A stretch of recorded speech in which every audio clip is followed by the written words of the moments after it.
ऋषि की सुंदर प्यारी, अहिल्या नारी गौतम ऋषि की सुंदर प्यारी।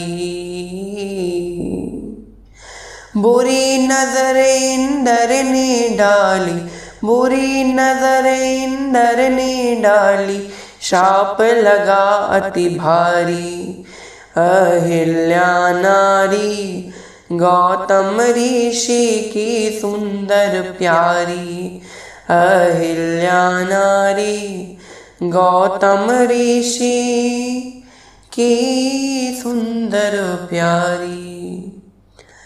बोलिए सियावर रामचंद्र भगवान की जय, भक्तवत्सल भगवान की जय, महर्षि वाल्मीकि भगवान की जय। तो भक्तों, जिस प्रकार पिछले भाग में हमने जाना कि कैसे श्री विश्वामित्र जी श्री राम तथा श्री लक्ष्मण जी को उज्जैन नगरी का संपूर्ण इतिहास सुना देते हैं। उज्जैन नगरी में श्री राम और लक्ष्मण राजा सुमति के नगरी में एक रात विश्राम करते हैं। इसके पश्चात श्री राम तथा श्री लक्ष्मण और विश्वामित्र जी अपनी यात्रा में अग्रसर होते हुए पहुंच जाते हैं जनकपुरी यानी मिथिला नगरी की ओर। अब यहाँ पर जैसे ही नगरी में प्रवेश किए वैसे ही श्री राम और लक्ष्मण जी क्या देखते हैं, आश्रम एक दीख मग माही, खग मृग जीव जंतु तह नाही। अर्थात मार्ग में ही, उस उपवन में ही श्री राम लक्ष्मण जी ने एक बड़ा ही विचित्र आश्रम देखा, जहाँ पर न कोई जीव था, न कोई जंतु था, न कोई खग मृग पशु आदि कोई भी नहीं था। वहाँ के जो पेड़ थे वो भी सूख चुके थे, मानो एक तरह से निर्जन वन, एक निर्जन आश्रम हो जहाँ पर कोई नहीं रहता। निर्जन यानी जन से रहित, यहाँ पर कोई ना रहता हो। तब यहाँ पर राम जी श्री विश्वामित्र जी से ऐसा प्रश्न करते हैं कि महामुनि आप हमें बताइए कि किसका आश्रम है। तब यहाँ पर विश्वामित्र जी अब श्री राम जी को इस आश्रम के बारे में बताते हैं। तो आइए आज की कथा में हम इस बारे में जानेंगे। तो आइए आज की कथा को आरंभ करते हैं।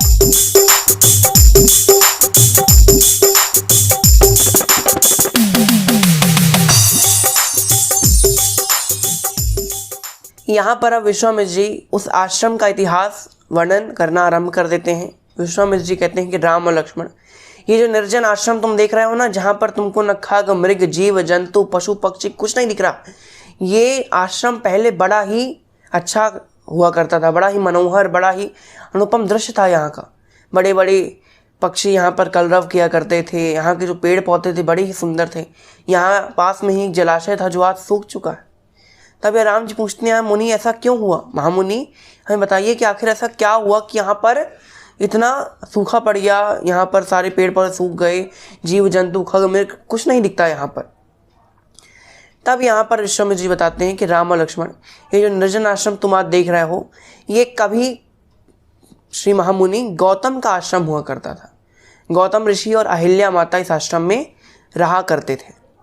तब यहाँ राम जी प्रश्न करते हैं कि महामुनि आप हमें गौतम ऋषि और अहिल्या माता के इतिहास के बारे में बताइए। आखिर ये आश्रम इतना निर्जन क्यों हो गया है? आखिर यहाँ कोई रहता क्यों नहीं है? हमें बताइए। अब यहाँ विश्वामित्र जी बताते हैं कि जितना कहा जाए इन दोनों के बारे में उतना ही कम है। अहिल्या माता बड़ी ही सुंदर नारी थी, इतनी सुंदर कि बड़े बड़े देवांगनाएं भी उनके सामने, उनका जो रूप था वो फीका पड़ जाता था अहिल्या माता के रूप के सामने। बड़ी बड़ी देवांगनाएं भी उनके सामने एक तुच्छ नारी के समान थी। बड़े बड़े देवता उन पर मोहित हो जाते थे। और तो क्या, वो इतनी सुंदर थी, और सुंदर हो भी क्यों ना, वो साक्षात परमपिता परमेश्वर श्री ब्रह्मा जी की पुत्री थी। उनका विवाह हुआ था गौतम मुनि के साथ। अब यहाँ एक बार की बात है कि ब्रह्मा जी ने अपनी पुत्री अहिल्या के लिए एक सुयोग्य वर का चयन करना आरंभ किया कि जिसके अंदर काम भावना ना हो, जिसके अंदर कोई ईर्ष्या ना हो, द्वेष ना हो, कपट ना हो, ऐसा कोई अच्छा पुरुष जो मन से शुद्ध हो, ऐसा पुरुष ढूंढने का प्रयास करने लगी। यहाँ पर कई ऋषि मुनियों को देखा, कई सारे देवताओं को देखा। देवताओं को देखा तो देखा कि भाई अहंकार है इनके अंदर। असुरों को देखा तो देखा कि भाई ये मूर्ख हैं, इनसे तो विवाह करने लायक नहीं है। फिर ऐसे आगे चलते गए, कोई अपनी बेटी के लायक उनको मिला नहीं। यहाँ पर अब जो ब्रह्मा जी हैं पहुँच जाते हैं गौतम मुनि के पास। गौतम मुनि से कहते हैं कि गौतम, ये अहिल्या है मेरी बेटी, तुम इसको कुछ दिनों के लिए अपने पास रख लो, मैं थोड़ा कहीं कुछ समय के लिए मैं तुमको एक तरह से मैं अपनी बेटी को सौंप रहा हूँ, तुम इसकी रक्षा करना और इसका ख्याल रखना। यहाँ पर गौतम ऋषि ने जो ब्रह्मा जी ने कहा था उस बात का पालन किया। यहाँ पर गौतम ऋषि अहिल्या माता का ख्याल रखते, भोजन पानी आदि सब कुछ की व्यवस्था करते। अब यहाँ पर गौतम मुनि का एक बड़ा अच्छा गुण था, गौतम मुनि ने आज तक अहिल्या माता को कभी नजर उठा के नहीं देखा। वो हमेशा चरणों की तरफ ही देखते रहते थे, चरणों की तरफ देखते देखते ही सारे काम करते थे। वो कभी भी उन्होंने उनके मुख की ओर ऊपर करके नहीं देखा। ये सारा दृश्य ब्रह्मा जी अपनी अंतर्दृष्टि से देख रहे थे।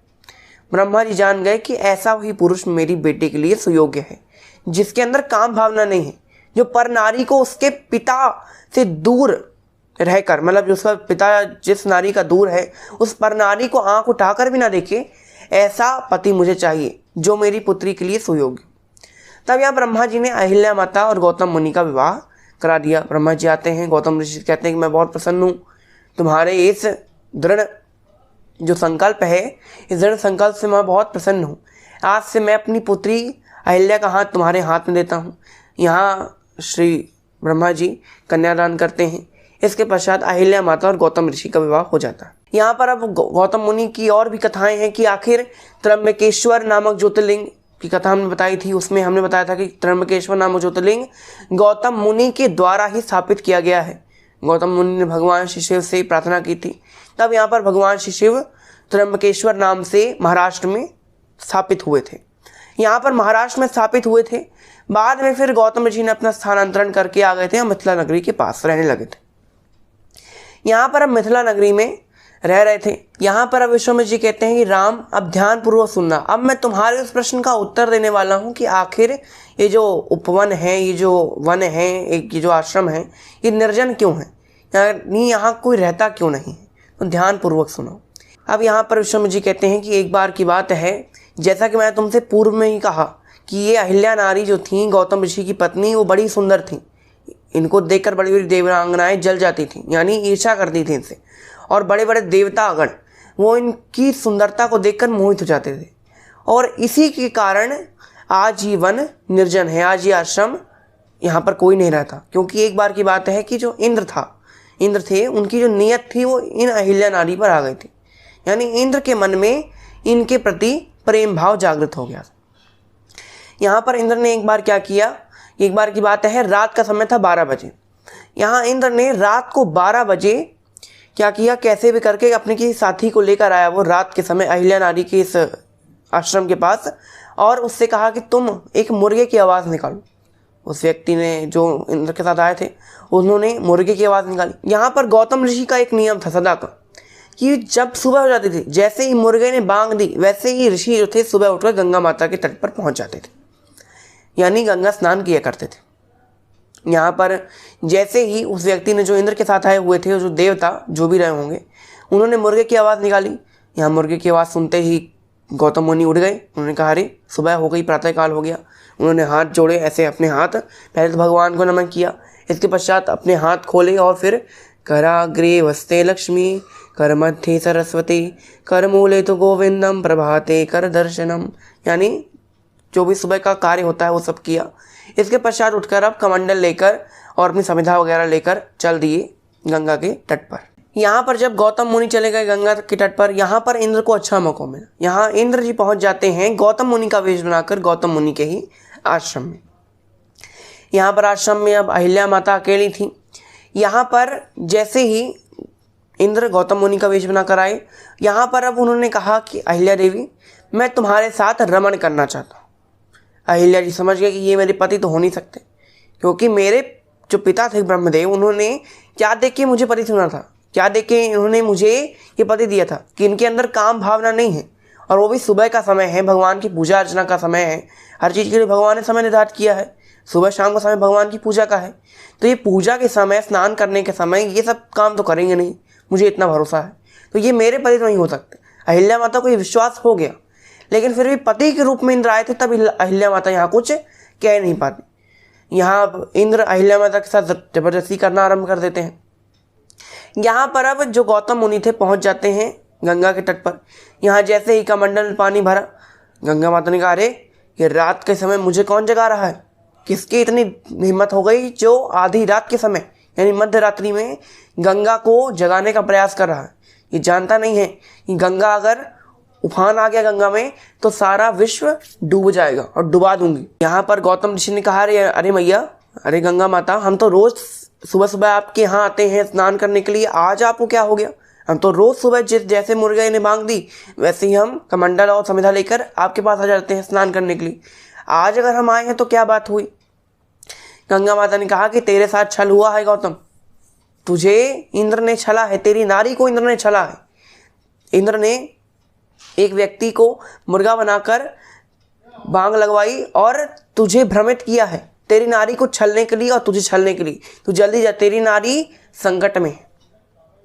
यहाँ पर गौतम मुनि पहुंच जाते हैं अपने आश्रम में। अब यहाँ पर गौतम मुनि आश्रम में पहुंच जाते हैं। अब आगे क्या क्या दृश्य होते हैं इसके बारे में हम अगले सत्र में जानेंगे। तो आज की कथा को हम यहीं विराम देते हैं। आज के लिए बस इतना ही। आपका बहुत बहुत धन्यवाद। घर पर रहिए, सेफ रहिए, मुस्कुराते रहिए। जय श्री राम।